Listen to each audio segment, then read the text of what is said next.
ഇന്നത്തെ സുവിശേഷത്തിലെ അവസാന വചനം, നിങ്ങൾ ഇവയ്ക്ക് സാക്ഷികളാണ്. തൻ്റെ പുനരുത്ഥാനത്തിൻ്റെ പരിവർത്തന ശക്തിയുടെ സാക്ഷികളാകാൻ യേശു തൻ്റെ ശിഷ്യന്മാരെ നിയോഗിക്കുന്നു. രക്ഷയുടെ സുവാർത്ത മറ്റുള്ളവരുമായി പങ്കുവെക്കുന്നതിൽ വിശ്വാസികൾക്കുള്ള ഉത്തരവാദിത്വവും പദവിയും ഈ വചനം എടുത്തു കാണിക്കുന്നു. വിശ്വാസം മറച്ചുവെക്കാനോ സ്വകാര്യമായി സൂക്ഷിക്കാനോ ഉള്ളതല്ല, പകരം നമ്മുടെ ജീവിതത്തിൽ ക്രിസ്തുവിൻ്റെ സാന്നിധ്യം മറ്റുള്ളവരുമായി പങ്കുവെക്കുന്ന സജീവ സാക്ഷികളാകാനാണ് നാം വിളിക്കപ്പെട്ടിരിക്കുന്നത്.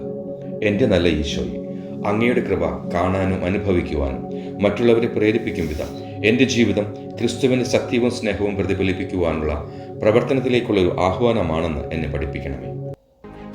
കർത്താവെ, അങ്ങയിൽ കാണുന്ന പ്രത്യാശയും സന്തോഷവും ധൈര്യപൂർവ്വം പ്രഘോഷിച്ചുകൊണ്ടും അങ്ങയുടെ രൂപാന്തരപ്പെടുത്തുന്ന സ്നേഹത്തെ അഭിമുഖീകരിക്കാൻ മറ്റുള്ളവരെ ക്ഷണിച്ചുകൊണ്ടും ജീവിക്കാൻ വേണ്ട കൃപ ഇന്ന് എനിക്ക് നൽകണമേ.